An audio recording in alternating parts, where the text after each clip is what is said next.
Poppycock!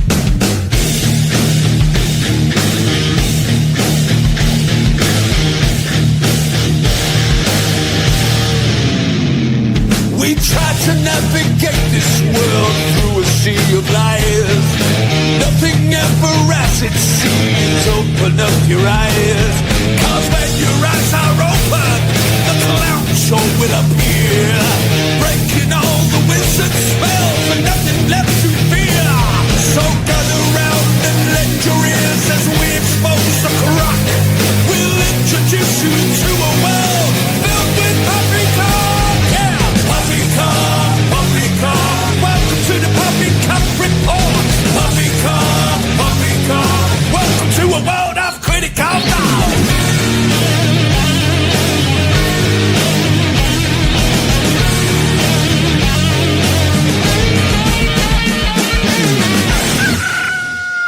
This is Poppycock! And welcome to the Poppycock Report. I'm your host, Rose, and I'm here with my co-host, Wayne McCroy. It's been quite a little bit since we've done an episode, but we could not help ourselves, and we had to come back and do another episode to talk about recent events, which is what the Poppycock Report is all about, just pointing out all of the crap that is thrown in front of the people. And it is made so that people are scheduled to react to specific events. And right now, boy, are people reacting on time as scheduled for their psychological profile. Welcome to the show, Wayne. How are you? Oh, hey, Rose. Good to speak to you as always. It's been a while since we've done one of these shows, but here we are. Who would have known that actually the world's run by satanic pedophiles? Who would have guessed? Well, we knew. Didn't we? We've been trying to tell people this for, a good part of a decade now, publicly, right? But at any rate... A decade. A decade, yes. So at any rate, here we are. It's all coming to the top, to the surface. And what do you know? The world is a crazier place than ever before.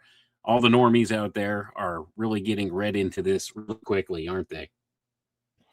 All of the hottest topics right now that everyone's discussing and getting the most clicks and views were so taboo to even bring up, to even utter the concepts that are now being revealed in such details.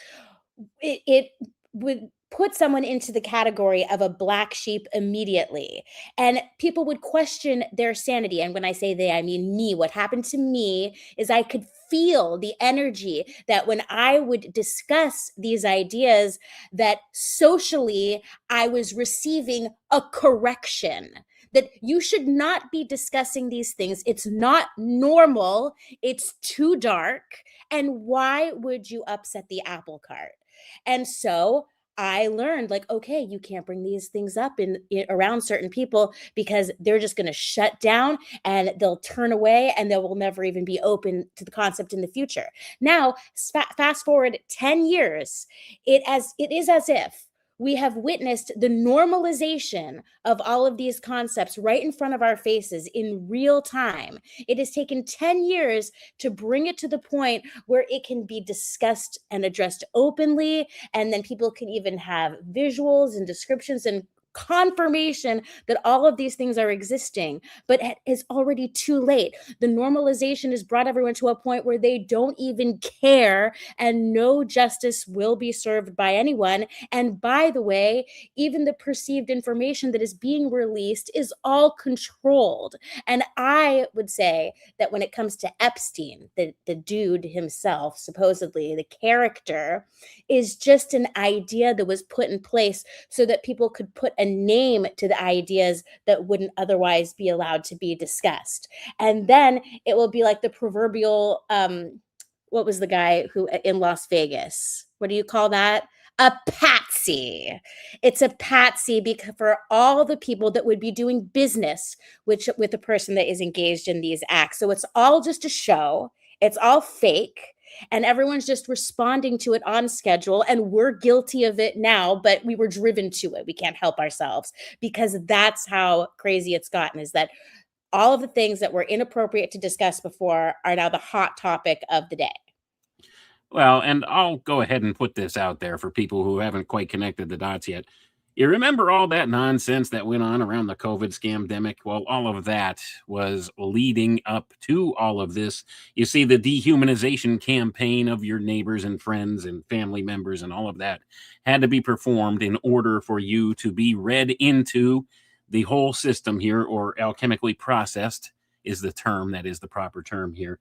We've all been alchemically processed now into accepting darker and darker things over the course of the past 6 years now, since the whole COVID scamdemic is rolled out. And we're finding out that that's all in these Epstein emails as well. So here's the thing. There are facets of truth to this. We've known for a long time that satanic pedophiles do actually run things in this world. And it's sad. And we've been trying to tell people about this, but it's not exactly polite dinner conversation, is it, Rose? And that's a lot of the problem. It hasn't been. But now people are forced to actually react to this. And there's so many things coming out with this that you have to question a lot of it. And here's the thing, even though I'm sure there are a lot of prospects to this that are legitimate, there's a lot of disinformation coming out too. Like everybody and their brother is posting stuff on social media claiming they found this or that in the Epstein files, and now this 100% proves such and such is going on. And can you trust it? That's the whole problem. Can you trust any information you're getting from the mainstream media? Well, most certainly not. And a lot of the alternative media at this point has become more mainstream as well. So you have to question all of this. You have to take it with a grain of salt, and you have to realize it's being put out there now for people to latch onto. And I suspect it's all about this normalization process. They're trying to normalize these things. It's a shifting of the Overton window. It's making stuff that was once, not all that long ago, not polite dinner conversation or not polite to talk about, something most people didn't want to touch with a 10-foot pole. Now they're forced to deal with it and to talk about it. And it's going to get out there in the open. And here's the problem I have with all of this. If these heinous things are going on, we need to hold these people accountable. And the big problem we have is those people that we put in charge of holding people accountable for their crimes, they're in on it. So what do we do at this point? And this is where the problem comes in, because by and large, what we're seeing and what we are likely to continue to see in the future is nobody's going to be held accountable. So all this does is create the situation wherein a revelation of the method is created, and you have this freeze thaw type of manifestation that goes on in the revelation of the method factor. And once the shock value passes, then it will become more and more accepted as far as people's conscious minds believe it and understand it and know it goes on and accept it as a part of the dark reality we live in. And then nothing gets done. And they continue on their way doing all of these heinous things in other facets and forms, disguised under different names and everything else. And we have no change. That's the problem. We need to actually have people held accountable for these things.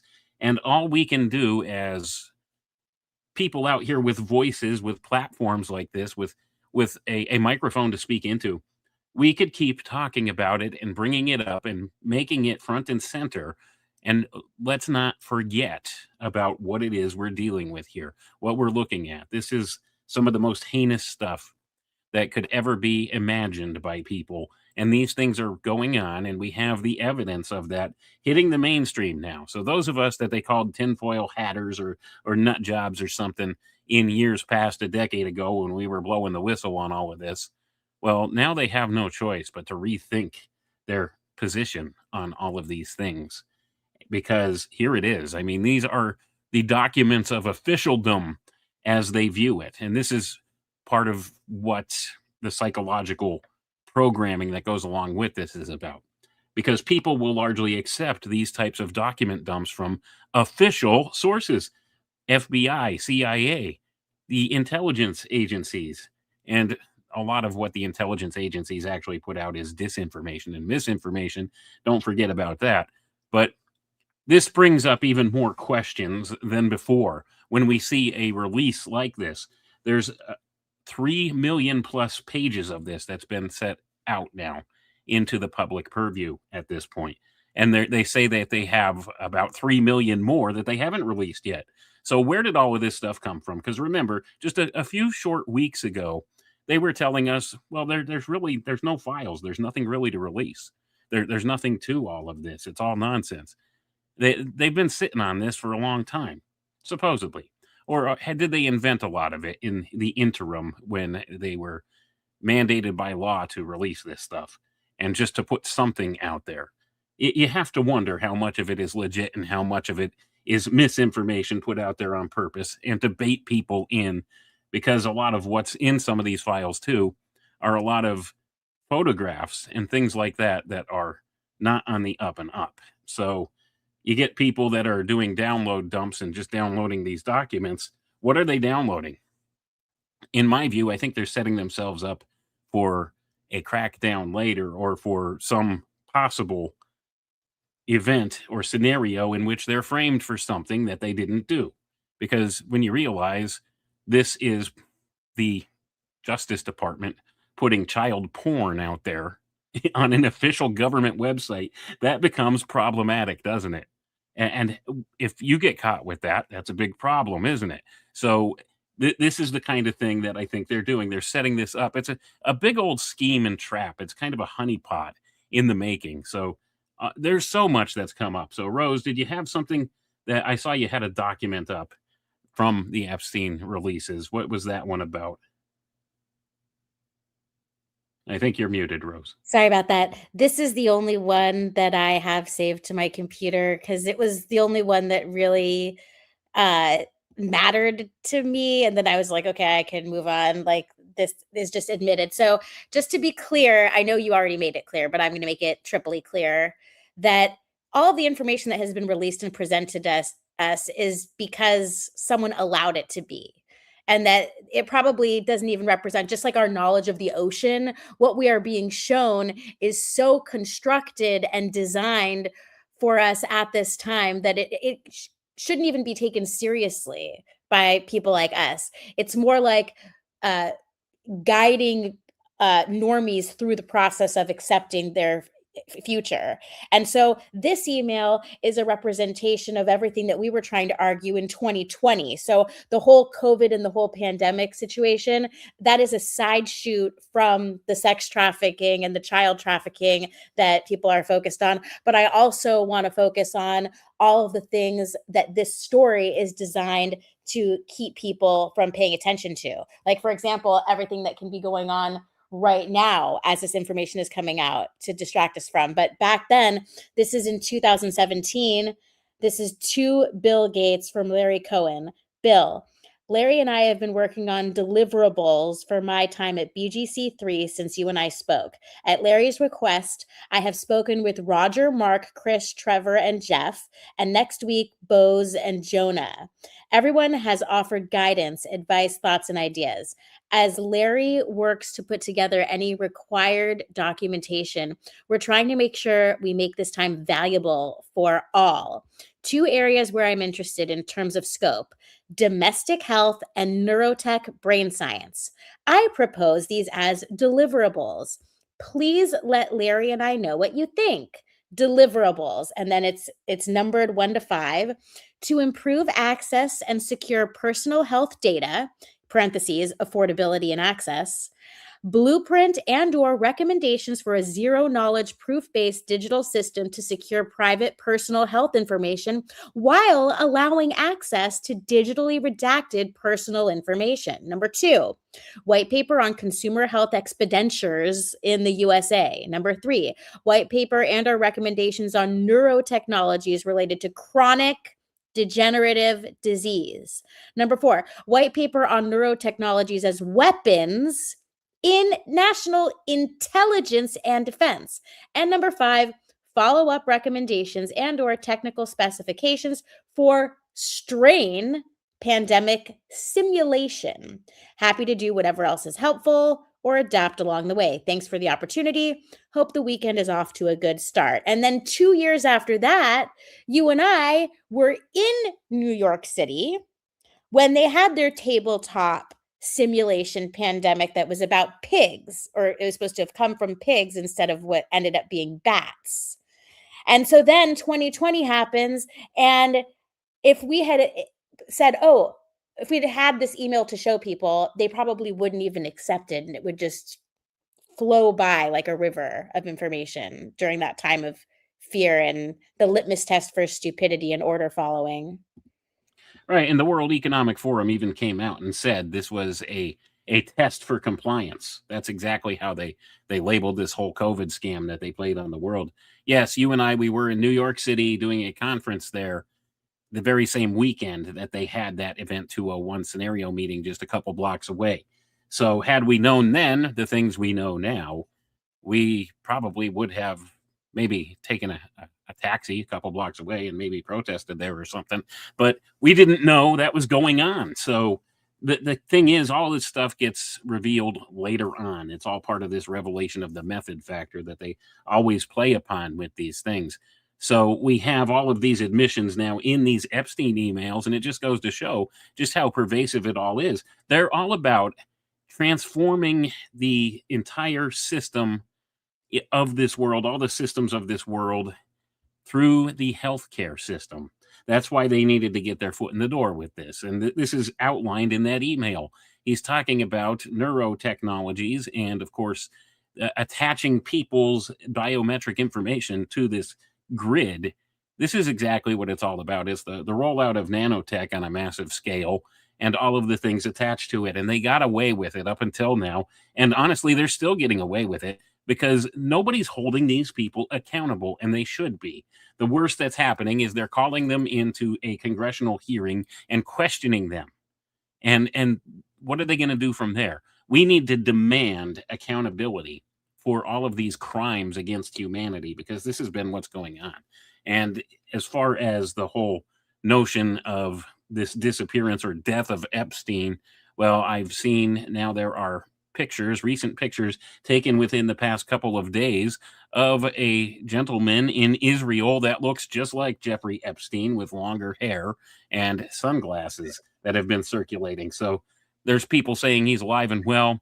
He works for Mossad, and he's living in Israel. And of course, I've seen also his Fortnite account, his gaming account, was active. So you have all of these claims coming out too.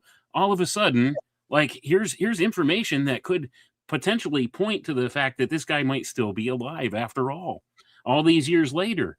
So how much of it is true? How much of it is misinformation? Intelligence agencies like to put stuff out like this all the time as misinformation, disinformation, or also what they call a honeypot, where they catch people in this kind of sting looking at this stuff, trying to get them in a position where they could be influenced in some way, shape, or form.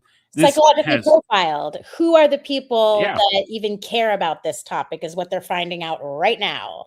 Right. And like, that's the thing. And the thing is, everybody cares about it or claims to, because these are some of the most heinous things that can be done here on Earth. But nobody's taken to the streets to protest it like they did for George Floyd or lockdowns or illegal immigration. Nobody for the children. And so I can't move on without tipping my hat to Owen Benjamin, who pointed this out all of those years ago around 2016 and 2017 when the Me Too movement was happening, and everyone's like, hashtag Me Too, like a freaking parrot.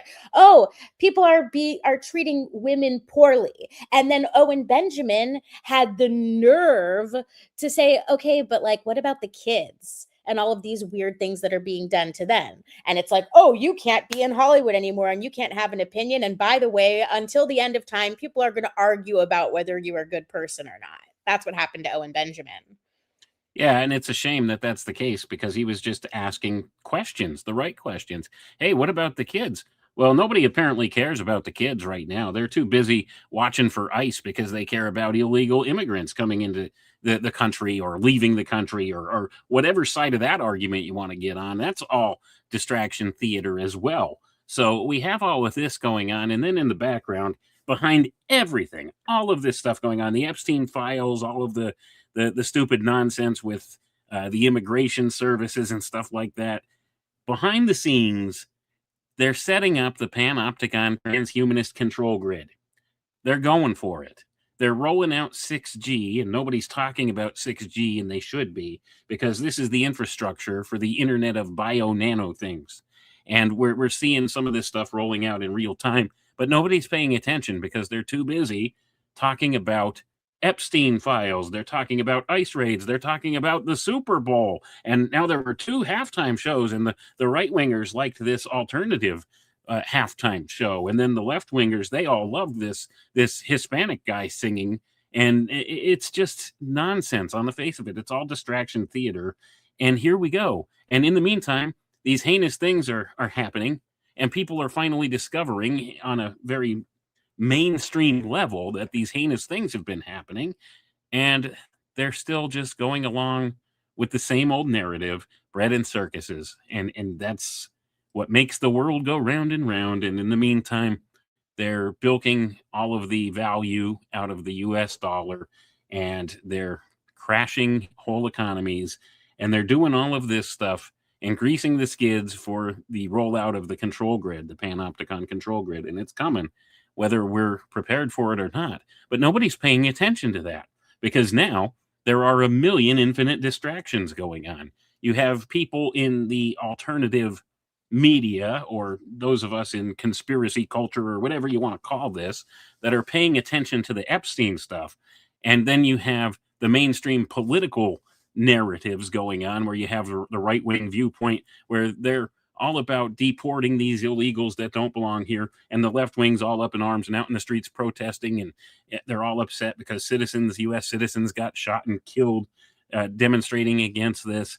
So you have the political theater, have the conspiracy theater, and all of this stuff is going on. And then you have your regular Joe, who still has to get up and go to work every day and pay his taxes and pay his bills and put food on the table. And what does he want to do with his spare time? Well, he wants to be entertained. So we have all of this happening simultaneously, and nobody's really paying attention to what's quietly going on and being rolled out behind the scenes by this elitist group that really runs things in this world. They're doing all the same stuff as they've been in the past, but they're getting further down the line with it. And it's all about setting up this transhumanist control grid. And that's where they're heading. And nobody's really talking about that right now, because they're distracted with these infinite other things. Yeah. And we can see all of these different avenues going down a certain path in real time as it's happening, but you can't quite point it out to people until like after the fact, until you can like frame it up in hindsight, because for some reason it's harder for people to accept something as it's happening to them rather than look back on it. It kind of reminds me of the concept of asking for forgiveness versus permission in a weird way. But also, as we are conscious and aware of the psyops, the brainwashing, the mind control, the genocide, the transhumanist agenda, we also can't really escape it ourselves and be influenced by it. So like you said, like there was the picture from Israel with the guy who looks like he had slightly longer hair, maybe same guy, and like the picture that I put up on the screen and took the time to read out loud. It's like having split personalities where you're saying you're being brainwashed, telling yourself you're being brainwashed, don't be influenced, this is all designed to steal your mind at the scheduled time. But then at the same time, I'm looking at certain information that has been put in front of my eyes and I'm thinking, oh, there's no way he's dead. You know what I mean? Thoughts like that. How on earth could little me possibly know that either way? I can't. But for some reason, because of my eyes flashed light from my computer on this, and this in order, my brain's like, oh, that guy's totally not dead. It's like, where did that thought come from? It's me trying to make sense of information, but I know the information is bad to begin with. So that's why it's so cathartic to talk to you about it, because it allows me to acknowledge the thoughts that do occur while at the same time trying to keep my eye on the big picture. So from my perspective, I would like to hear your response to this in terms of timeline. The way I remember things is that, okay, on March 11th, they said, okay, you have to quote unquote lockdown. I'm like, I heard the word lockdown and I look at Jason, I'm like, what do they mean? Like, if you go out of your house, there's going to be a tank rolling down the street to stop you. And then over the course of maybe 48 hours, you realize, oh, it's just psychological, social enforcement. It's not, there's no actual quote unquote Nazis on the street. And then the idea of a vaccine was there, but it hadn't occurred yet. So it was just in our it was in our minds, but then it gets rolled out and everything that we predicted would happen. And then on top of that, you've got the masking, and then I'm getting to my point now with the COVID passports. And to me, the COVID passports was a benchmark to where at the time that it was occurring, I would have been screaming from the hilltops to people, look, it's not about a virus. It's about you getting your permission and putting everything on paper and tracking people. And they still don't care. Instead, they just get the little passports, even a fake one. I never even used a fake one, but some people got fake ones because they just wanted to participate in life instead of declining, which I understand in some cases. I've become a little bit more lax in hindsight when people tell me their individual stories and such. But the sad truth is that no matter what people's excuses were at the time, in the aggregate, we failed, miserably failed. So when you look back at that timeline, is there anything I missed, Wayne, in terms of how they rolled out us getting prepared for this biometric data collection? No, I don't think you really missed much. It was all kind of a soft unloading of that concept on people at that point. And then they went for it. And they went for it with the vaccine, of course, the COVID vaccines, which now have been shown time and time and again by independent researchers to contain different substances that don't belong in there, that aren't marked on the vials. And that's another thing, by the way, if you ever received one of those, if you looked at the package insert, the vaccine package insert that's supposed to come with it, they were blank. They left them blank on purpose. They didn't want people to know what was going on. This was the rollout of a nanotech type of networking solution. This is all about this WBAN concept. That's the wireless body area network that they're looking for to implement here. And of course, they set up the 5G infrastructure at the same time all of this was going on quietly. Remember, all of that was all part and parcel of this too. They had everybody locked down in their homes, and only essential employees were allowed to be out. Well, wouldn't you know, some of the essential crew were these people setting up the 5G infrastructure in the wireless data collection towers and things like that. That's what this is all about. It's about the collection of biometric data from everybody.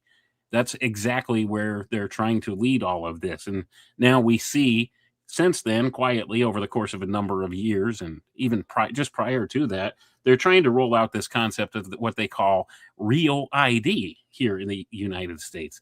So it's all about getting a digital ID.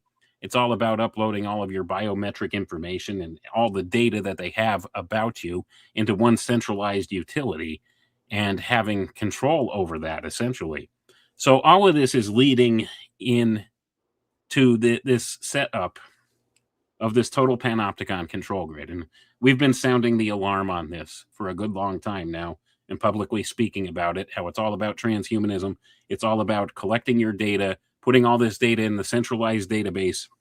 It's all about controlling all of your actions from birth to death every day, 24/7, tied to a computer all the time. And they're going to give you a social credit score. It already exists. The infrastructure is in place. They already have social credit scores on all of us. It's just not live yet, but it's going to be going live, and it's going to be attached to what they call universal basic income. And this is going to be rolled out of necessity because they're crashing economies. We see this. This is all part of what they engineered with the COVID thing. And now we're seeing the escalation of this, and we're seeing another ostensible reason here why people in the aggregate would largely accept the collapse of an economy. We have all of this heinous stuff coming forward about world leaders attached to these Epstein files. So they're already saying that if they were to actually start arresting people, that society would collapse because there's so many at high levels involved in this. I've heard them say that. I've seen them say that in social media posts already. So this is kind of one of the ways in which they're rolling out this notion that if we do this, like things are going to happen and it's going to get uncomfortable for people for a while. But don't worry, they'll have the solution already lined up for you. And it'll Right. be universal basic income, a social credit score, all of your information in a digital framework so that they can track and monitor people. Because you see, they can't let this stuff go on any longer. This is the excuse they'll use. Well, look at all the heinous things. People can't be trusted. They can't be trusted. They're doing all these horrible satanic things to children. Well, we got to make sure that never happens again. How do we do that? Total invasive surveillance, thought crime, all of these different things. By the way, that infrastructure is all in place. Palantir has rolled that technology out already. They used predictive policing back in New Orleans in 2012. They set that up and actually used that as a prototype place to do that. And now ICE has all of that. This is the setting up of the control grid structure, the policing structure, the thought police, if you will. It's not a fiction. They've been planning this a long time. So you see how they use all of these things as an ostensible reason to implement these things? They have the solution. They're giving you the problem. Yeah, well, there's a particular reason that started the idea of gun control, and that reason rhymes with schmandy schmuck. We all know about schmandy schmuck and how even to this day, in this revelation of method time, I don't want to say the actual word, but everybody knows what I'm saying. But in order to roll out these notions, like we need to control this in order to prevent this, like we're going to sacrifice our security. I'm sorry, we're going to sacrifice our freedom in order to gain some perceived security for, like in the schmandy schmuck, children. Okay. But in order to roll out these notions, they have all of these interesting characters. Like I just realized since the last time we did a Poppycock report, we had the Charlie Kirk assassination. And then how interesting, I know you must have noticed that there was an obsession that has now been created around Erica, who I didn't know who she was before he died. But now suddenly it's almost like a 9/11 where it's like the gift that keeps giving to conspiracy theorists, where they're just going to be talking about her forever. Whether or not deservingly so, who knows? But I just find that interesting. And also, when we scheduled to do this Poppycock report, I don't think either of us realized that a superb owl was going to occur. And I hadn't even thought about that since last year, just because it happened, the superb owl in New Orleans. And my eyes grazed over like the song that was popular. But this year, I managed to not realize that the Super Bowl happened until after the fact. And I haven't been exposed to whatever ideologies or performances occurred, because you know what got me looped in? Once I started looking at the news because of the Epstein files, not just in preparation for the Poppycock report, but because I'm a fallible human, I also started looking at like all these other little stories. Like, did you see the one about how there's an actual kidnapping of a talk show host's mother who's 84 years old and has a pacemaker, and there's all these ransom claims? And I'm trying to be a hopeful, nice person, even though I don't trust anything in the news. I'm still thinking like, okay, if this lady was really kidnapped, I hope she's alive. But at the same time, we're reading about all of these satanic ritual, satanic abuse and murders that are occurring every single day. And this woman needs medications and a pacemaker. And so how insane am I to even think that she's alive? I mean, I'm sorry for saying it, but I feel like I'm the only person on YouTube right now that's like, this poor woman's probably dead. I mean, I know that I can't go 9 days being kidnapped with my medical issues. So I don't know if you have any comments on the kidnapping, the ransom. It's just really, everything's very inflated with the characters. Oh, sorry. Before I throw it back to you, Sabrina Wallace, you said W-Ban. Talk about a character. And I don't mean that in a negative way, because it takes one to know one. She's a character. I'm a character. I believe that something happened to both of us in 2005, regardless of whether all of the information she proposes is correct. In any case, some of the information that she shares is in fact correct, but she has questionable behaviors, like she doesn't wear a shirt when she's on screen. Now, you can always say, hey, premenopause is real, hot flashes, power to the female just trying to survive in her environment. I get it all. I totally understand. It's just a mystery wrapped up in an enigma. And of course, I'll end my spiel about Sabrina with, she could always contact me at any time to provide clarification on anything, because I did have an interaction with her, and it hurt my feelings that it didn't result to anything. And it just makes me wonder, is she avoiding me because she thinks that maybe I will read something about her that she doesn't want to be read? Or is she just so big and popular that she doesn't have any time for me? I will never know. But that's what I have to say about the characters in the truth community that lead and influence my mind, even as someone who's trying to be aware and cautious. I'll be honest with you, Rose, and I have no idea who this Sabrina person you're talking about is. I'm going to be painfully honest about it. I don't know. So I have no opinion on that. But as far as the other characters and stuff out there that are being paraded all over the place, yeah, I mean, this is all part of the psychological operation as well. They have your figures within the quote unquote alternative media, which right now is just basically your new Fox News, if you want to call it that. If you think about how things used to be prior to the acceptance of alternative media as a more or less mainstream concept now, we had Fox News and we had CNN. One represented the extreme left, one represented the extreme right. Well, now it's kind of shifted, and the mainstream news, as it's known, the legacy media, it's been called, it's all more or less very left-wing leaning, and the alternative media that they gave us now that is now popular and largely accepted is more right-wing leaning. So it's all kind of the same thing, just with new different names and new fancy titles and a shiny new veneer for people to attach themselves to. So it's all just characters. Like you said, there's a lot of characters out there that are just on the world stage directing people's attention in certain directions. And this is where we're at by and large right now. There's so much distraction theater out there. It's hard to know what's really going on quietly in the background. So there you go. Stevie Hyatt says Rose and Sabrina on the same time would be great energy tenfold. Exactly. I don't know what to think, Stevie Hyatt. Do I tell her to put a shirt on, or do I take my shirt off too? I just literally can't figure it out. And she, Wayne, let me give you a crash course. All right. This Sure. is just the most basic. And then I want you to do a deep dive and then come back with you. And then everyone in the comments, you can say what you think, because I think it's fascinating, because she is coming forward that she is like an MK Ultra survivor, and our parents are involved in things like Space Force and intelligence Ooh, agency. Space Force. I love Space Force. Right. And she is definitely the original gangster who brought up the topic of the W band. So even though you don't know who she is, I guarantee that she was talking about it and putting out videos, and they were primarily on Odyssey while you were concurrently finding out similar information. And she was known for her Odyssey channel, Synergy with a P. So PSINERGY on Odyssey. And I know for a fact, and I mean, this is not, I'm not trying to like brag or anything, or I'm not even trying to say that this gives her credit. It just is a fact that 2 of my YouTube channels were terminated following a restream. One of the videos, I was like super happy for her because she got 3.4 million views on X. So I restreamed it to YouTube, and then my channel was terminated. So I was like, oh yeah, I have to remember these are different corporations that are rolling out different areas or levels of censorship that I wasn't keeping track of.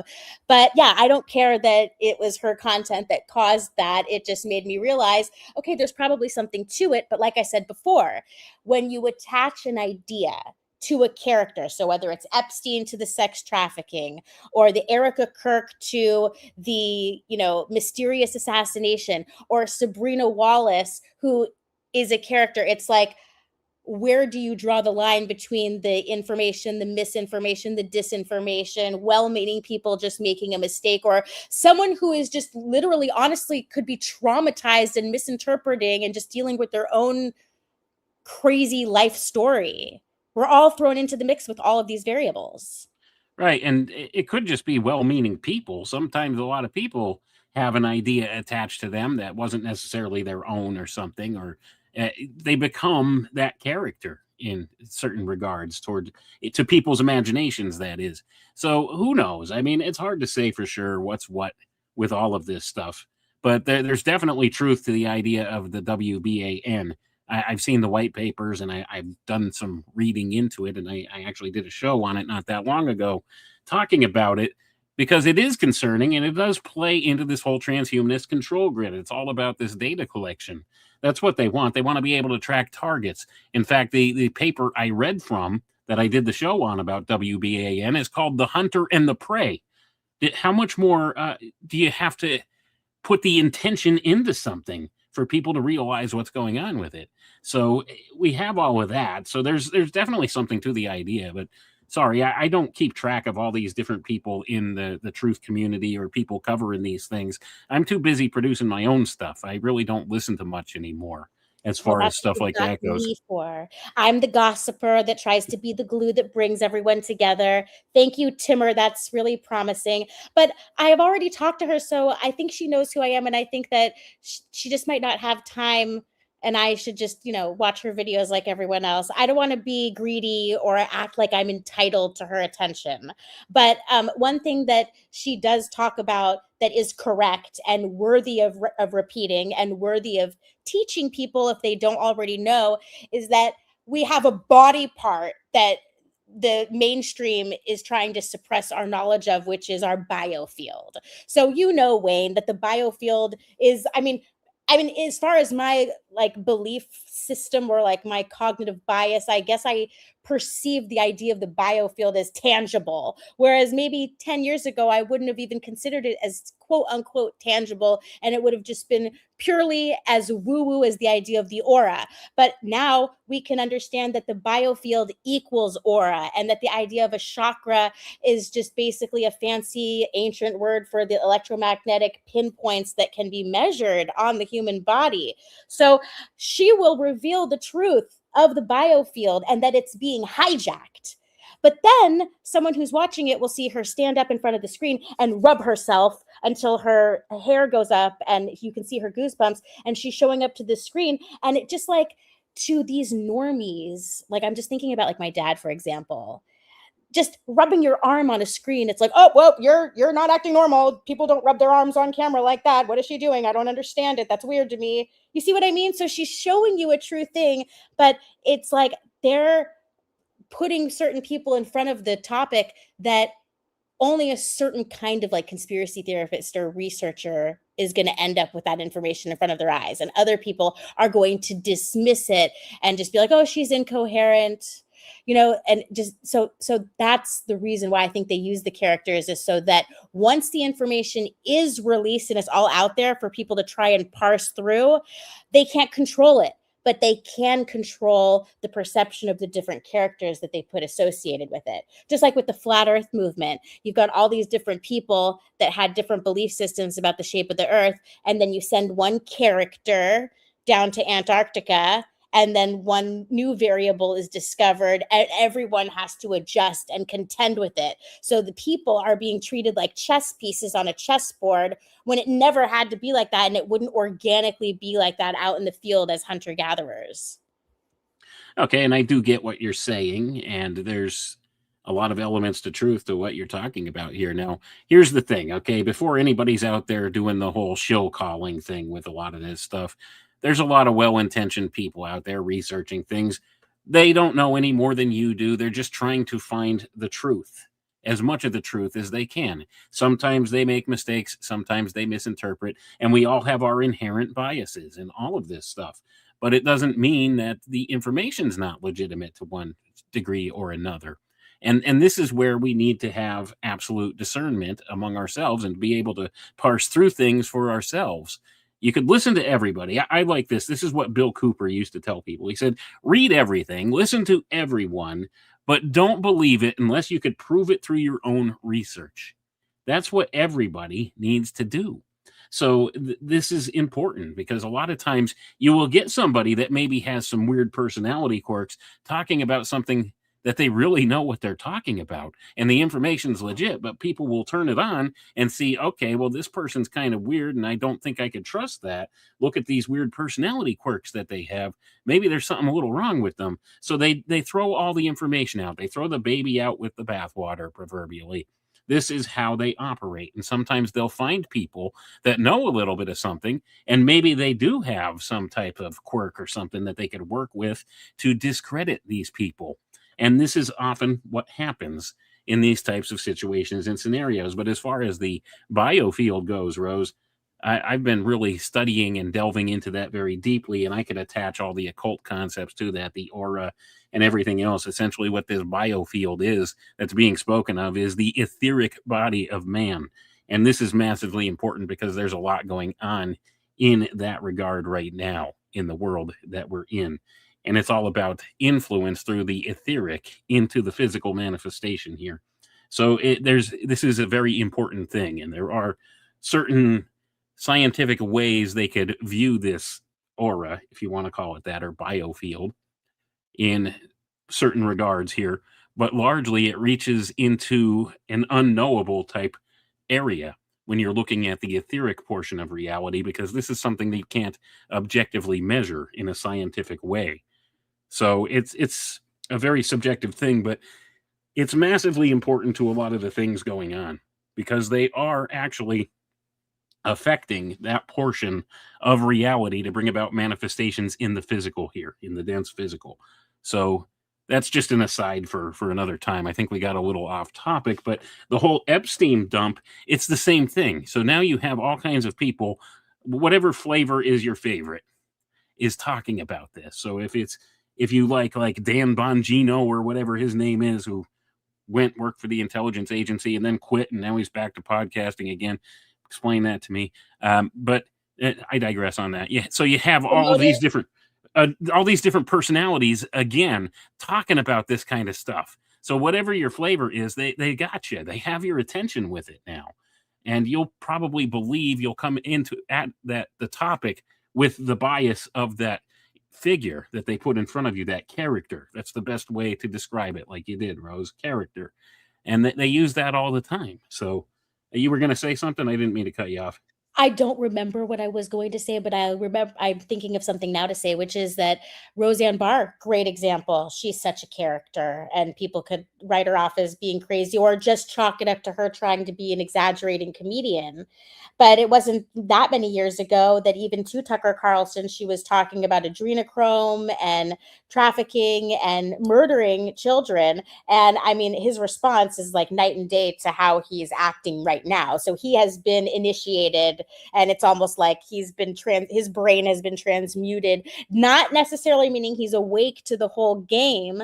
I still feel like some of these mainstream people aren't fully understanding like what's exactly going on, but it seems like they're trying and they're being more open-minded. But yeah, people like Roseanne Barr, all the things that she said that people thought were crazy, now it's just like common knowledge. Yeah, and that's the whole point. I mean, so they let Roseanne Barr go out and speak on a mainstream platform like Tucker Carlson how long ago, and at that time it was before any of this has now been validated through the Epstein files and stuff. So this is part of the normalization process. It's the shifting of the Overton window. We've talked about this ad nauseum in the past. They they they'll present to you an extreme looking situation, and the more extreme the better, because slowly they start shifting toward that as the new normal. And they even use that terminology, the new normal. You remember all of that through the whole COVID nonsense too, the new normal. And Right. now we're seeing the ramifications of it today. That's So that's here the we are. timeline. Remember, we were going through our timeline with everything starting on March 11th with the word lockdown, and now I remember the safe and effective line was with the vaccine, but what was the stay home, stay safe, essential workers, and then the new normal. And I remember that you and I did have a conversation in 2020, and it wasn't like a deep conversation, but you said we're never going back. And at the time, this was for a very short period, but I thought, oh, don't give up so quickly. Like, how do you know now is the time? Like, now it's really, how do you know that this is a turning point and that like the masks aren't going to go away? Because that was really difficult for me to hear. I didn't want to believe it. But sure enough, you are right. Even to this day, we still see it and it's like been it's been assimilated into our culture in the same way that masks were in Asian countries prior to 2020. So that was part of it. What was the phrase that you just said? The new normal. So that's when you said the new normal, and I was like, why are you repeating a phrase that they're saying on the news? And I don't remember what your response was, but it was because it just was the truth that was being revealed at the time, that there's going to be a new normal and everything's going to change psychologically for our culture and people's perception of the government and conformity. So add that to our timeline. Yeah, and here we are 6 years later, and there's still idiots riding around with a mask on in their car alone. So I don't know. I mean, I tried telling people back then, and I don't like being right about this stuff. Believe me, I would love to be totally wrong about everything I've talked about in the past and everything I'm talking about currently. I would love to be wrong. I would be nothing that would satisfy my heart more than being wrong about this stuff. But sadly, we look around and we see every step of the way we were pointing out exactly what's coming next, what's coming down the pike next. And now we're seeing a lot of it rolling out in real time in front of our eyes. And it's sad. They use these same psychological ploys over and over again. They know that human psychology, human beings have a propensity to adapt to anything that's thrown at them if they're given enough time and it's a gradual introduction and they're exposed to it long enough. They'll adapt to that encroachment upon them. And that they've taken advantage of fully. And now we see that. We saw that as a real time experiment happening for the past 6 years. Now, it boggles my mind. I have some friends from going back to high school and college and stuff, going way back years and years, that I still keep in touch with a little bit on Facebook. And lo and behold, I saw just the other day, one of my friends was talking about how he just got his COVID vaccine, his COVID booster, and his some other shot or something while he was there. And now he's good to go and stuff like that. And it's like some people just never learn. They never learn, and they're still out there doing all the nonsense. And they're well-meaning, well-intentioned people. They just don't know any better. And how do you live under a rock? That's I just can't understand. But then when I think about things like that, then I begin to realize all the more just how much of our news feed and stuff on social media is tailor-made to us. And that's something that most people don't seem to understand. So a lot of the people out there that are from an opposing perspective to you may be seeing a totally different reality than you are on the TV screen. Absolutely. Like, we're talking about it like everyone on earth is talking about the Epstein files, but this might just actually be a minority of people who are looking at it. But from our perspective, it's like with the people that the personalities that we're exposed to and the content creators that are in our sphere of being influenced or influencing are all just following the hot topic of the day, which is so cringe. But also, it's like, you want to acknowledge reality and not just ignore the negative. Now is the time to not be exhausted, right? Like that wonderful quote by Michael Hoffman about that alchemical crucible and how people are, being normalized to things. There was something I wanted to bring up. Oh, very quickly. We never brought this up, but we're streaming to two different channels right now. So if you're watching this on the Rose 777 channel, you should head over to Wayne's channel, Alchemical Tech Revolution, and hit that subscribe button. And always make sure that you catch the Poppycock report there, because honestly, I mean, this is kind of on topic. My channel is kind of like a graveyard of the past. Yeah, they gave it back to me after it was terminated, but it will never be the same. Kind of the same as what happened to Crow's channel after his channel was reinstated. And so I don't know if you feel that the algorithms are working in your favor or not, but I figure that you're putting out such great content. You're doing real research, and you've just recently put out a new book, right? Yeah, I'm still not reaching the numbers of people that I should by rights be reaching at this point, for as long as my YouTube channel has been around and stuff like that. So I'm still kind of shadow banned a little bit here and there, but I'm trying to fight back against that. I actually have a website, so if people want to go check out my website, www.alchemicaltechrevolution.com. Everything I do is centralized there. So I'm trying to get away from the YouTubes of the world and stuff like that as much as I can, to try to keep on pushing and keep on putting stuff out. But yeah, my newest book is out. It's called The Enoch Polarity and the End of Time. That's available now, and that actually has been doing quite well. It's interesting. It's really laying down the spiritual foundation of what it is that we're seeing happening right now, and how it all relates to various things that have been covered in the past by others, and connects some of the dots that have never been connected for people before. So it's interesting conceptually to look at. And well, here's the other thing, Rose, and vice versa here. If guys, if you're listening on my channel, go over and subscribe to Rose's channel. Even though it is a graveyard for old stuff, she still puts stuff out on there once in a while, and it's worth going back and listening to. It's nice as a historical record of things that have happened. And it's the same thing like with Jason's Secrets of Saturn channel. It's the same thing. It's there's a lot of value to be found on a lot of those old episodes and stuff that are still recorded there for posterity. So you can see all this stuff, how it happens in real time. So at any rate, back to the Epstein stuff, we're actually getting a lot more validation for this stuff now than like ever before, for all the things we talk about, because Epstein, he was into some really weird stuff. He was into all of this weird stuff. He was into transhumanism. He was into uh, cloning and creating the moon child. I've done an extensive series of episodes about the concept of the moon child and how it's all connected to all of that. And Epstein has all the ties into that, and was actually funding that, and doing research under Zorro Ranch and under his island that he owned in the Caribbean there. So there's so much to this that can be validated, and there's a lot of survivors who've come forward and said some things. And certainly we see that there's facets of truth to some of the things that are being released. But we still need to be mindful, because it's a controlled release. You see, there's a reason they're letting it out now. It's all part of this revelation of the method factor that they like to do so much. Because essentially what it is now is they're telling us, okay, we did all this. What are you going to do about it? Because Exactly. they know there's nothing going to get done about it, because the people that are supposed to hold them accountable, they're not going to do that. And they know They that found out because of the data collection that they collected during COVID.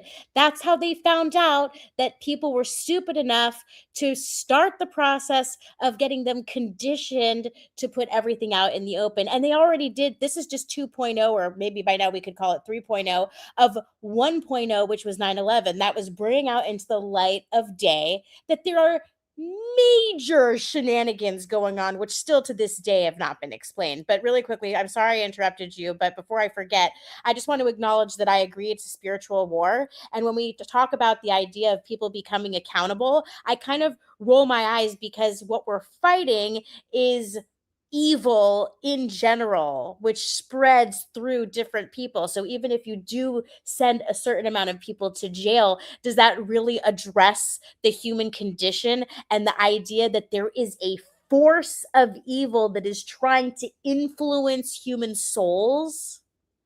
and that's part of the problem, and we need to be prepared to take up that spiritual battle, because it is a spiritual battle.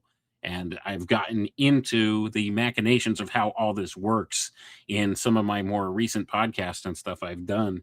And I just released a book yesterday that's actually about this. It's called The Nightmare and the Midnight Rider.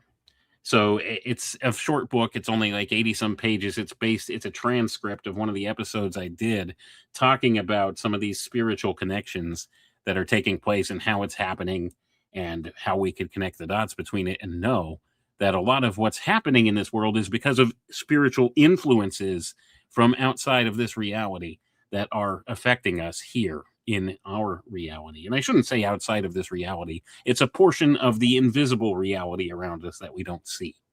So I don't know. Some of these things, the terminology to explain it is very limited with our English language. And that's all on purpose, by the way. There's a lot of words that we've lost in the translation to English, because in my view, it is a very carefully crafted language for use of the dark magicians in this world. So there's so much encapsulated in all of it. And for the Epstein's time, we have all of these things coming to the light of day now. Oh, I'm stealing that. I'm going to try and use that on my dad. I've told you for the Epsteinth time. That would be something of great magnitude and of horrifying connotation. That would be the new word for that in the Urban Dictionary. In the chat, even Richie from Boston is being mentioned. I haven't thought about him for such a long time. I remember right in the beginning of 2020, he was filming tanks. Remember I mentioned what's going to happen with the lockdown? Are there going to be tanks? Because Richie likes to, every time that tanks are being transported, Richie's there to film the tanks. So I wonder what he must be having a field day with. Oh, Richie likes tanks. I know Richie likes tanks, but like I don't know. I know. Just what was it? Maybe a year and a half ago, they reinstated his YouTube channel once again. I was surprised to find that out. I had something randomly come across my feed one day, and he's still talking about a lot of the same stuff that he's been talking about. And give him credit where credit's due. He's been right on some things, hasn't he? So he's of the same kind of mindset. He knows that all of these psychological operations and stuff are going on, but I haven't seen anything from him in ages now. So I don't know what he's up to. And we got our channels both at the same time. One thing that he scared me about that didn't come true yet was in 2016. I remember he was talking about how all the Walmarts were designed and constructed so that they can be converted to concentration camps. And then it was showing how like the shelves could be moved back and forth so that they can be like different sized rooms for different purposes. So when the COVID hoax did begin, I was like, oh my gosh, are they going to use the Richie from Boston Walmart concentration camp thing? As kind of an interesting aside to that may connect to what he actually said there, I see that ICE is actually spending millions and millions of dollars buying up warehouses and things like that to convert them into detention facilities. So who knows? Maybe it was more of the soft rollout of that, the shifting of the Overton window to get people conditioned into accepting something like that in the near future. And of course, we have that whole alligator Alcatraz thing that had turned up as well. Remember all of that hype that went on not all that long ago? So all these ideas are out there now, and they're largely an accepted thing. People accept that that's going on. So I don't know. I'm trying to think of if there's anything else about the character. In Japanese, the word mascot is character. And I thought that was funny because it obviously is, they write it in katakana, which means it's a foreign word. And so I just find it so fascinating which words are in hiragana, which is the original language. So it's its own alphabet. And then katakana is for foreign words. So there wouldn't be an appropriate way to spell Wayne in hiragana. So you'd have to utilize katakana to kind of spell out those sounds because they don't really have words that sound like Wayne. And so, for example, a lion is a rayon.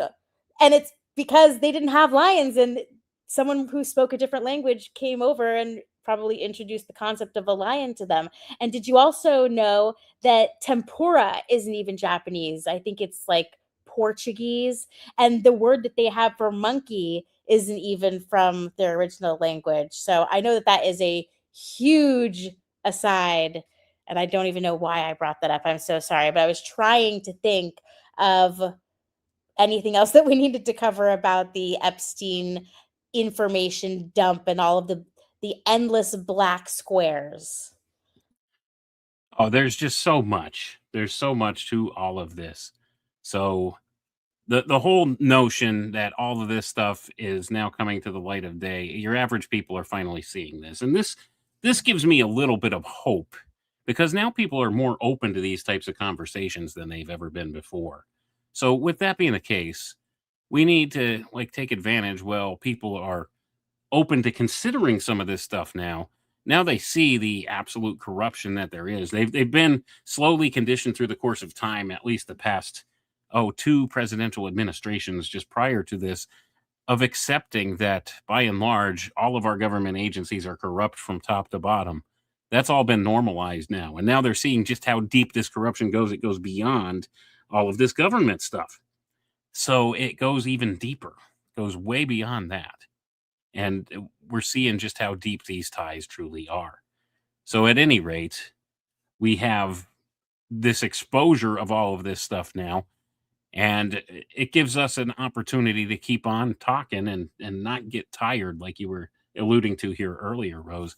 Don't get tired, don't get fed up and sick of people, even though you get people who will badmouth you for no good reason, just like this guy in the chat that says, I'm not shadow banned, I'm a person who's not going to do anything, and my research is a joke, and all of that flat earth and Mandela effect stuff. So he says I'm no longer credible, even though I'm not a flat earther or a Mandela effect person. I know, what an So odd comment and what random conspiracy theories to bring up when we're here talking about other things. And yep. you and I, Wayne, we've never been part of those groups. We've always been classic New World Order agenda revealers. That's my Well, take. see, here's the thing. I don't have problems talking about that stuff with people or debating the topic. That's fine. I'm open to new information. I'm open to new things, but like I'm not going to shut my mind down to it, and I'm not going to identify myself with that group. And that's something that Crow actually has said a number of times. And I'm of the same mindset. I don't attach myself to different groups or groupthink or anything like that. I try to stay open and I take a neutral perspective on things. So I could acknowledge that there are some things, some truths that can be found through those multiple communities, and there are explanations that can be proffered for certain things, but it's not something I focus on all the time. But I basically, do I do admire your continued interest, but just as a contrasting alternative point of view, I don't have any interest in discussing certain topics that I think have run their course, because after a certain amount of time, I've come to see that in this conspiracy realm, there could be certain quote unquote rabbit holes that people get stuck in. And I really do want to make sure that I don't get distracted by those things, and I want to focus on exactly. the genocidal attempts at reducing humanity's population, and then on top of that, complete control and data collection of the remaining human beings that survived said genocide. Exactly. I mean, here's the thing, okay? A lot of these topics are designed as rabbit holes and cul-de-sacs for people to get stuck in endlessly. Sadly, flat Earth has turned into one of those cul-de-sacs. That there's nothing new being produced by the flat Earth community. It's all just talking about the same stuff over and over and over and over again ad nauseum with no new revelations or anything coming to the surface. That's what happens with some of these types of topics. They get people so involved and so caught up in those topics that they adapt that into their own belief system and their belief structure, and they can't separate their viewpoint from that. And that becomes problematic. And they count on this. And that's why they create all this division within these various communities. So focusing on that stuff is not a useful or productive way to go. When there's other important stories going on, we need to pursue those. And we need to look at the machinations behind the scenes of how all this stuff's happening. So, with that being said, I don't want to beat a dead horse about the whole situation. It's just that we need to actually address some of this because just like everyone else, we're human beings. We have our own biases, our own belief systems, and our own perspectives on things. I try to maintain as objective as possible of a viewpoint on various topics like that myself, but I get involved in researching very heavily the occult angle of things. That's where my primary research is at right now, looking into the occult connotations and machinations of things behind the scenes that are leading into a lot of the things happening here. Because people will look and say, how can they do this? How could these people do such horrible things? Well, what you're not taking into account is the occultic side of this and the spiritual connection to all of it. That's why people do these heinous things. There's real, tangible evil occurring in this world. It's a spiritual battle. That's what we've always maintained here. There's a spiritual battle going on, and you need to actually arm yourself for that spiritual battle. You need to get your heart right with your creator and your mind right with your creator in order to be able to stand in that evil day. And we're seeing those evil days coming. So we have to be ready for that. We have to keep the spiritual in focus in order to get a little further down the line here. So that being the case, we have all of these different things that are distraction theater. It's no different in conspiracy culture, as we've just been shown here. And I don't normally address things like that, but obviously, this guy has never looked at any of my work. That's all I could say if he's making those types of accusations. And I mean, not to belabor the whole point here, there's so many other things that are worthy of discussing and looking at rather than just focusing on one or two different topics and then formulating an opinion about somebody from there.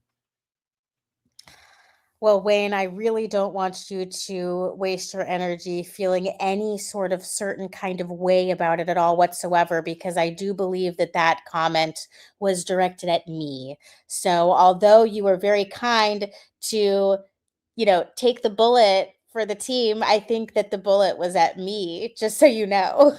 Oh, I'll take the bullet for you anytime, Rose. I mean, that's the nature of it's fine, and I don't know if that's necessarily the case. So you are a lot more open to talking to all kinds of different people.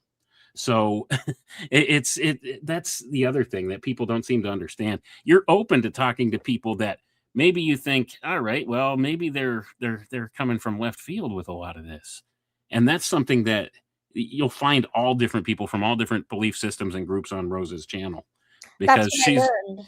right. That's she's willing to talk to people whether she agrees with them or not, and Yeah. give them a platform, and that's fine. That's what we need to do. We need to be respectful to No, one no, another. I wouldn't wish my situation on anyone. What I found out over the past 6 years is that if you're friends with everyone, then you're loyal to no one, and then you eventually transform into some kind of egregorical villain to everyone just for, continuing to keep up the lines of communication with individuals, which I find so fascinating. And no social correction will ever stop me from continuously speaking to all different kinds of characters.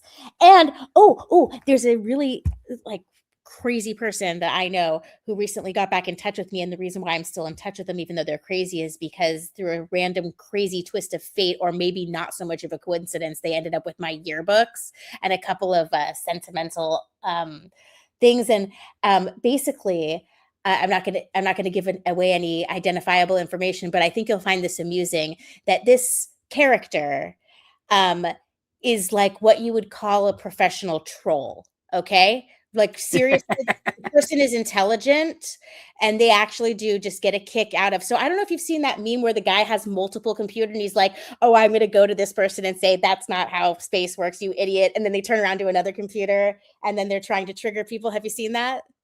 I've seen things like that. Yeah, that's Right. fascinating. So he's a professional troll, and that's the other thing too. There's the internet's full of bots and trolls. But Let's he be told me honest he about it. recovered. He recovered from his addiction and he's not doing it anymore, and I was Good, like, "Oh good my for gosh." him. I'm like, "I never condoned this behavior." But now that it's almost like someone detransitioning. It's like, "Oh, wait, I have to call you a he now from a she? You're not a troll anymore? I have to adjust my whole reality." Yeah, it just goes to show. I mean, we need to not be so judgy about things. Everybody, here's the thing: we're all human beings. We all have the same desires. We all want the same things. We just want to be left alone. We want to live our lives without judgment and fear, and we want to have enough money so that we can eat and keep a roof over our head, maybe travel a little bit, and just everybody leave us alone. And like we don't want any trouble. That's what everybody wants. And there are some people who will research certain topics and things and formulate an opinion, and that's all good. And I encourage everybody, don't believe anything I say or Rose says or anybody says. Go research for yourself. You got to go look into stuff for yourself to validate what you find to be true. A lot of people are good intentioned and they put information and stuff out there, and sometimes they're just outright wrong. I mean, that happens. And it's just the way it is, but it's up to you. Ultimately, discernment's up to you for stuff like that. So, at any rate, I think we're off topic again for the Epstein's time. We got to get back on topic. This is what happens, but this is the nature of the Poppycock report. We're just here kind of having a good time, having fun with some of these serious, heavy topics. We like to laugh at it and poke fun at it, right? Also, we're not necessarily experts with this we haven't, it's not like we can describe in great detail the stuff of nightmares. But when we started the stream, the largest article that people were reading was about Epstein. But now, as you can see, I'm sharing the screen here. I'm trying to scan for anything about him. How interesting is that? Am I looking at the United States? Yes, I'm looking at English. So how interesting that over the course of an hour, people were clicking on things that had to do with Epstein Oh, and wait, just there's one. Epstein file review yields 6 new likely incriminated men, lawmakers say.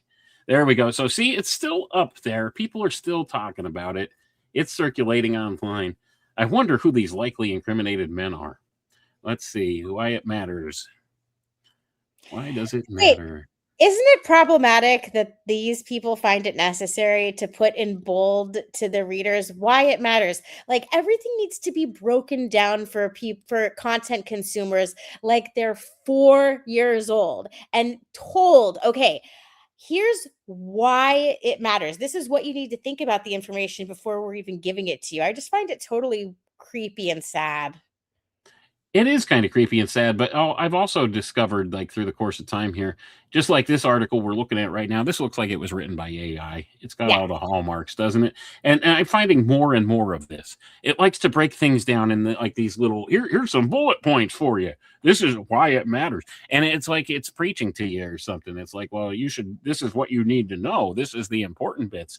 It's all about kind of compressing down the real true article into something that's more streamlined because people don't have an attention span anymore. That's a lot of the problem. They've engineered our attention span right out of us. So now your average person, especially this younger generation, has the attention span of a goldfish. No word of lie. That's been engineered into us by design. You'll notice how these things happen incrementally through the course of time. First, you have this YouTube generation, and now it's the TikTok generation. So it's essentially the same kind of thing going on. But at any rate, what's this article saying here now? Driving the Not news. much of anything. It's not even giving you the names. It leads you in. It's all clickbait stuff anymore. Right. That's what's kind of like useless about this news maps. In 2020, this website, I know that other people have started using this as well in their shows to demonstrate what kinds of topics are being clicked on. And I'm sure any of those people that started doing that have stepped away from it and realized that a Google search is probably more interesting. I don't know what's happened to this particular website, but I have trouble believing its accuracy. Like, for example, or maybe I'm just out of touch. Right now, Judah Leardom won a gold medal and Jake Paul cried and cried. I don't understand any of that or what that's Who about. cares if Jake Paul cries? I don't know. And who's even Judah Leardman? Right. I don't know these people. So it's like, it's hard for me to believe that that's the most popular thing being clicked on right now. Well, actually, the DC probing measles cases. Let's look at this. Ooh, the weasels. Copy. And I know someone who their unvaccinated child just had their measles. And so now that takes care of that. Oh, would they want me to give them my information in order to access the article? I'm not gonna It's do it, not worth it. Wayne. It's not worth it. See, maybe that's who got bought. That's who bought out the News Maps website is places like the New York Post, the Washington Post, NOLA.com, all of these places. They're the ones that are showing up because they're buying the exposure. I Exactly. do It's the believe same that thing. It works on social media the same way. You buy the space or the position, you buy the advertising space, and they move you up in the search returns. It all it's works true the now. same. It's true now, but Wayne, it wasn't like that. I do not think it was like that in 2016, 17. I do not believe that boosting or giving your money to Facebook was a thing at the time. I can't remember exactly when ads came into play, but whenever ads did start, it wasn't like any user could just automatically start one by clicking links. It would have had to be like a different process. I'll have to research what that process was because now I'm curious. But it is true now that you can absolutely pay to get information exposed. But I would just like to offer a little bit more information to those who do not have experience with launching ads. And I just want to explain that there's a difference between boosting a post that will hopefully in the end get you more followers or subscribers or whatever the term is on that platform. And then there's the idea of creating an ad. Now, here's the interesting thing about ads right now and how they operate today.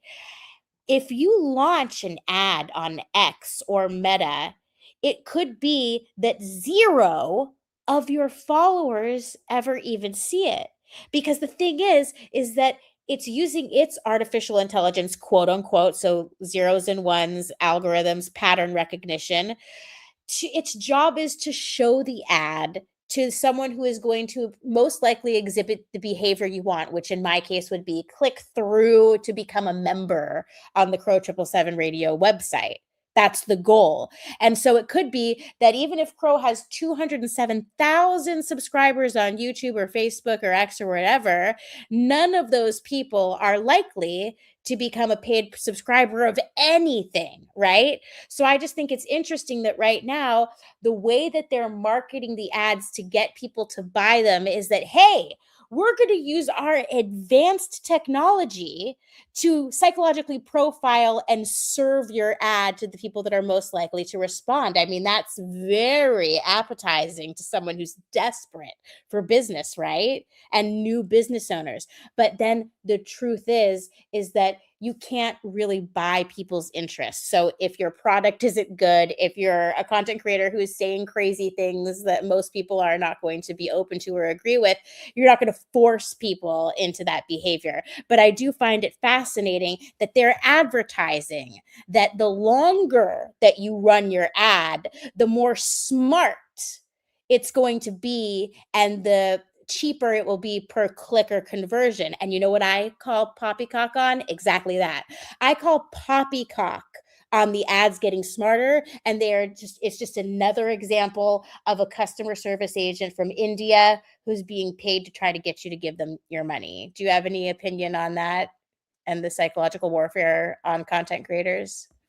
Yeah, that's exactly what it is. You just summed it up with that last phrase, psychological warfare on content creators. That's all it is. And essentially it's pay to play, just like everything else. And I have never taken out an ad ever.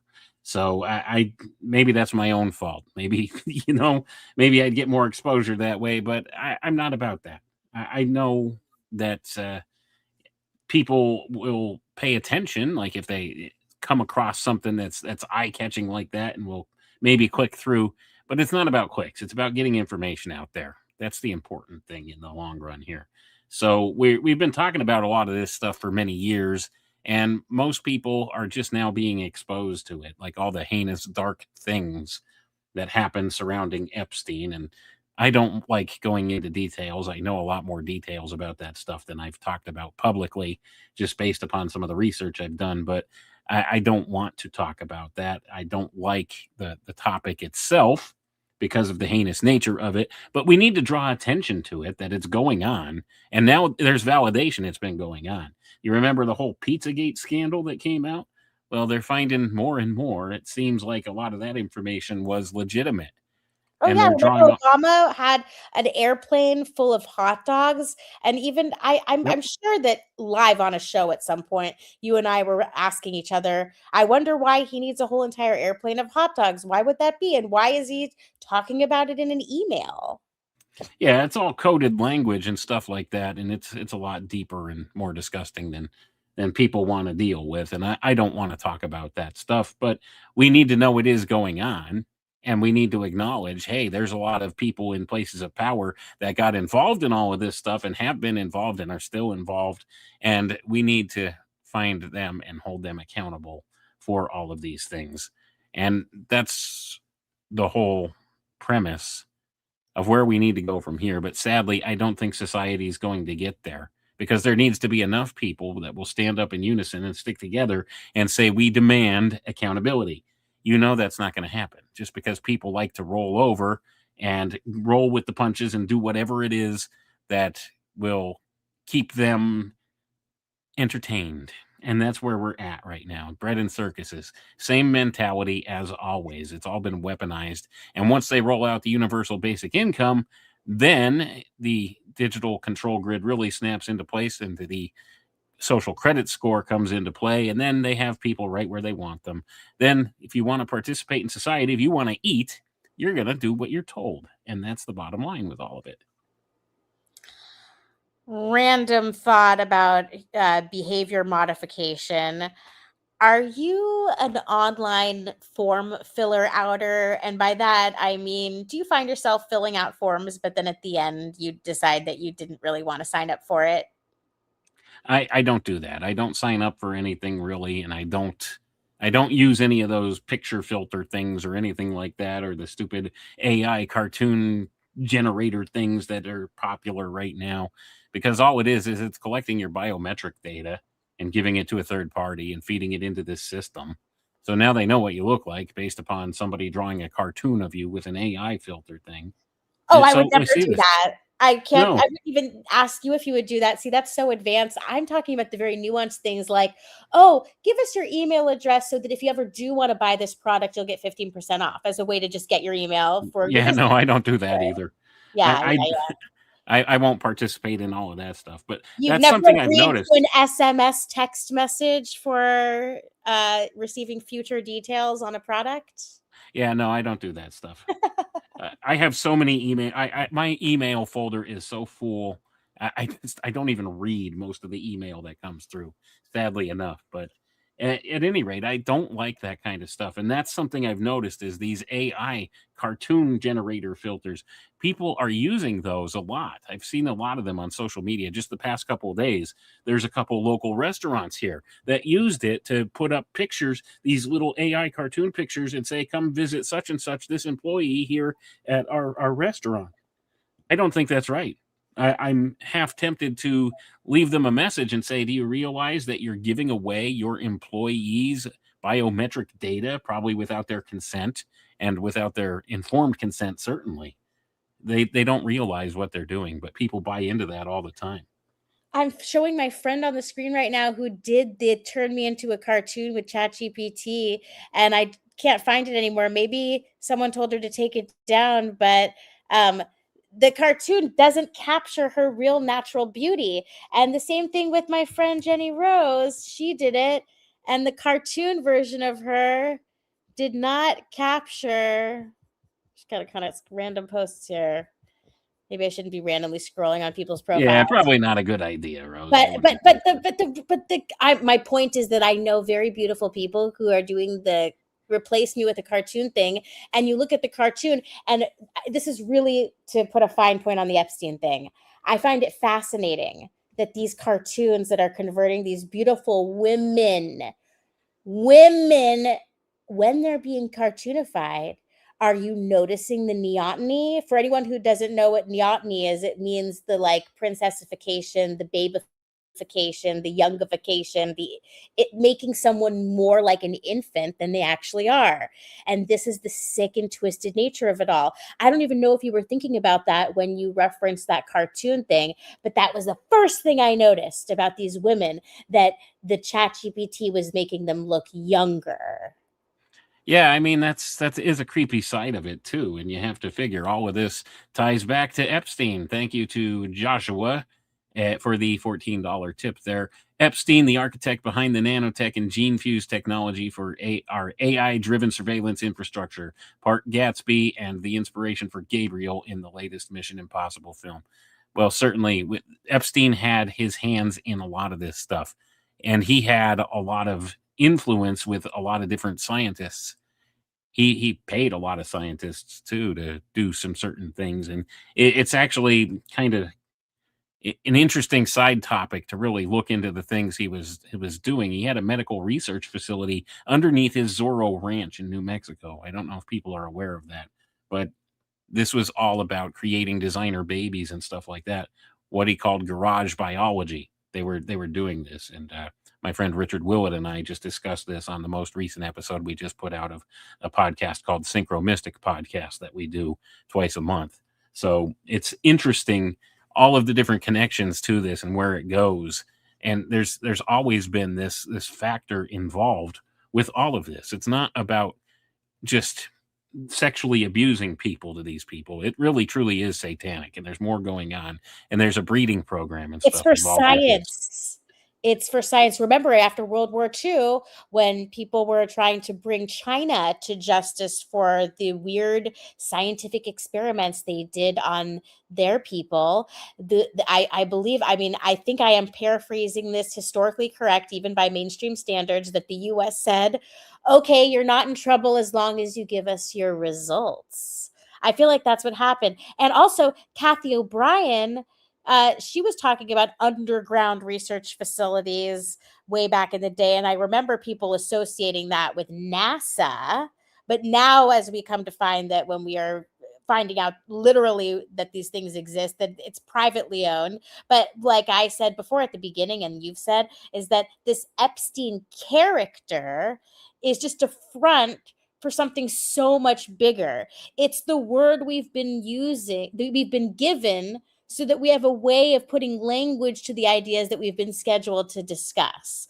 So even though on paper he owned this and that, and you could argue that he was like a living being who was born at some point and grew up to become a person, and then he's either alive or dead somewhere, he's still a construct, right? He's still a front. He's still the patsy, wouldn't you say? Oh yeah, well, he's the low level player that they threw under the bus. That's exactly what's going on. They always do stuff like that. But it You was think they're going to let pre-planned. you think they're going to let somebody high level get thrown under the bus like that? So But he doesn't seem very smart. Like, yes, he did accomplish job tasks that he didn't deserve to even have in the first place, but he was able to survive through thinking that he was doing a thing. But then they probably planned it the whole time from before he ever started being with the Trilateral Commission or the Council on Foreign Relations. He was probably scheduled to go down, and he was too stupid to see it, but maybe people around him thought it was obvious the whole time, like Eyes Wide Shut style. yeah, maybe. I don't have all the inside intel on all of that, but it does appear maybe he's still alive with those pictures that surfaced the past couple of days. But who knows? There's always this layer behind all of it. And now I noticed that they're also doing something where they're claiming that in these newly released files, they're finding that they announced the death. The FBI, was it? I think it's an FBI file where they announced his death actually the day before he died, and it was publicly acknowledged on record. So now Oh, they're interesting. muddying the waters more. So now there's more of a conspiracy angle to it. And this will get people endlessly going down that rabbit trail more, just to Right. kind of validate the Epstein didn't kill himself bit. And that's another thing that's going on with all of this too. Meme warfare. Memes are a massively influential thing. And if you think the intelligence community and these social engineers and these dark occultists who run things in this world don't understand that, you're mistaken. They utilize memes just as much as we do. And I think this is one of the battlegrounds of the mind right now on social media, the crafting of the meme. It has more influence than the actual news story itself, all the memes written around it. So there's that portion of it too. Yeah. Well, I feel like that's a good way to kind of end the episode. I think that we went from like the big picture, and then you've talked about some specific details about the social engineering and the slow Overton window, the incremental inching towards the normalization of evil and the spiritual battle that we are all engaged in. What would you have to add before we close out the show? Well, it is a spiritual battle, and that's the important thing. And there are certain elements within the spiritual side of this that deserve more attention, and that'll just lead us into talking about the upcoming episode of Crow 777 here, Rose. An episode that we recorded and is releasing this Wednesday. Yeah, Wednesday, February 11th. So 211, which is a 911 encoding because 11 minus 2 is 9. Well, there you go. So, but it's going to be on egregores. We're talking about egregores. This is something not many people are talking about, at least in a serious way. And it's a massively important thing right now because there's a reality to it. And if you're not familiar with what an egregore is, you'll want to give that show a listen when it comes out Wednesday. It is episode 666 on 211. And it was planned that way on purpose. We did that way on purpose. So we're utilizing the tools in the toolbox of these dark controllers and using it in a weaponized fashion against them. So that's what we're doing. We're leveraging the same energies in the opposite direction. Okay, one last thing about Epstein, since we went off so many tangents, and I finally thought of something to say about Epstein, thanks to Joshua in the chat. I was reminded of that interview that I watched with Steve Bannon. I don't even think I knew who Steve Bannon was before watching that interview, so I had to like figure out who's who. But it's really weird how Jeffrey Epstein, either him as an individual or the character, is always making medical references, and like even like the way he talks and in the supposed emails, which we also have another good comment up here about. They can write or create any email they want if you think about it. How much of it is even true or theater script? Exactly. Like there's no way of knowing, and I guess that's they're trying to put out so much information out there that people don't know whether it's true or not, that they're hoping everyone's brains will just give up. So it's important for us not to give up, and like we said earlier, become exhausted. Right, that's all part of the process that they use. You see, it's about creating confusion. The more confusion, the more profit, and the more easy you are to control. If you don't know how to proceed or what to do, and you're so over inundated with information that you don't know what's true anymore, then you have no course of action. So they will tell you what to do, and you'll do what they say because you don't know what else to do about the situation. So yes, that is a valid point. How much of it is scripted? How much of it is theater? And how much of it's nonsense? How much of it did they just craft and throw together real quick as they had to put something out? Because now you had Representative Thomas Massey get this bill pushed that they had to release the documents, and they were against the wall, so they had to do something, even though the whole time they were claiming, well, there really is nothing to release. And now all of a sudden there's like 6 million pages of stuff. So how much of it's true? How much of it's false? How much of it is a work? Yeah. It's all psychological operations at play here. Yeah, So some of the ways that he talks is like kind of psychotic, like, oh, I'm not making the connective tissue. Like some of the like language that he used, for anyone who's like really trying to notice vocabulary and nuances, it's almost like he sounds like a genetic supremacist in his everyday emails. It's like, this does seem kind of scripted. Like, how can you be so like under the radar evil genius in every single email? Well, to be fair, a lot of that was actually known prior to his death, that he had that kind of mentality and he was interested in those things. But seriously, like how much of it is true and how much of it is stagecraft for the mind? The important aspect is the effect it has on the human unconscious mind. That's what they leverage this stuff for. It doesn't matter whether it's true or not. That's the whole point. Doesn't matter whether it's true or not. They want people to believe it's true.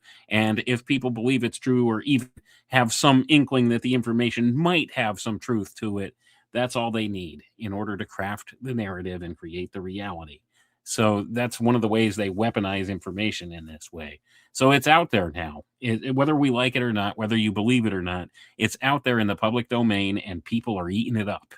And that's the important facet of all of it. It's affecting their minds in subtle ways that they perhaps don't realize, whether they like it or not. Yeah, and that's how I felt when the vaccine came out in 2021. 5 years later, now this is the thing. What's going to be going on in 2031? I wonder. What's going to be the thing? It's hard to tell. Only time will tell what it all looks like. But if these psychopaths get their way, it's going to be a very transhumanist looking future. Indeed. All right. Well, I don't want to give any more of my energy to the Epstein egregore after 1 hour, 38 minutes, and 23 seconds. I think we should close it out. Sounds good, Rose. That's enough of feeding the Epstein. I can't even say what it is. Epstein egregore. Wow. I lost the words for a minute. Epstein egregore. All right. Yep. Everybody, Thank you so much for joining us, Wayne. I truly do enjoy doing these shows together. And when appropriate, it does feel good to, it's kind of like a pressure release with all the frustration, with all of this ignorance and social engineering and herd mentality around us, everybody falling for the stagecraft. But we have each other. And to everyone who joined us tonight, thank you so much. And anything else, Wayne, before I play our special song? Just one closing thought. Remember, laughing at the evil disempowers the evil. That's what the Poppycock Report is all about. We poke fun at it, we laugh at it, and that's how we overcome it. Well said. That's how we roll. And it's very true. Okay, everyone, see you next time, whenever that will be. I guess it will be the 24-hour news cycle, which decides. Cheers.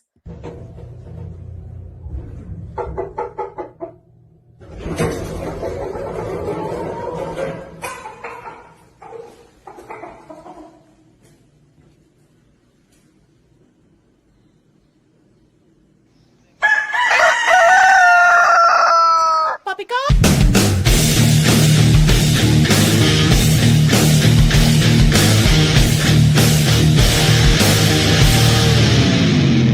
We try to navigate this world through a sea of lies.